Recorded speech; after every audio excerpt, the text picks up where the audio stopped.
እኔ እግዚአብሔርን ይዤ እችላለሁ። እግዚአብሔርን ይዤ አተርፋለሁ። እግዚአብሔርን ይዤ እወጣለሁ። በእግዚአብሔር ተማምኜ ትርፋማ ነኝ። በእግዚአብሔር ተማምኜ ይሳካልኛል፣ ይሆንልኛል፣ ይሰምርልኛል።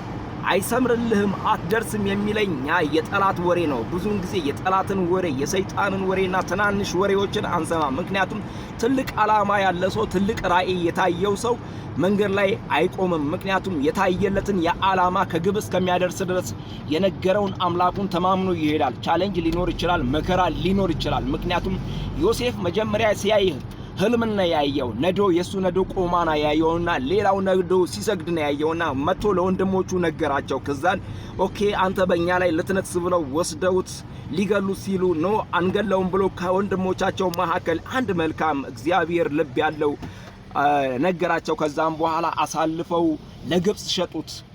በግብጽ በጴጢፋራ ቤት ዮሴፍ ኖረ። እግዚአብሔር አምላክ በዚያም ከዮሴፍ ጋር ነበር ይላል መጽሐፍ ቅዱስ። በሚያልፍበት መንገድ ሁሉ መከራን ጭልጥ አድርጎ ጠጣት። እንግዲህ በዚያም አለፈ። የጴጢፋራ ቤትም የጴጢፋራ ሚስትም መልካም ስለሆነ አይኗን ጣለችበት ይላል።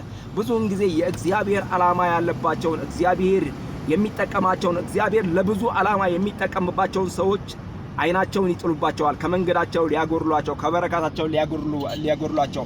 ነገር ግን እግዚአብሔር አምላክን ሰማና እንደዚህ አለ፣ እግዚአብሔር ያያል አለ። ባልሽ ባያይ እግዚአብሔር ያያል ብሎ ጥሎ ወጣ። ከዚያም በዚያም እንዲህ ያመጣው ሰው እንዲያደረገ ብላ የሐሰትን ክስ አደረገችበት።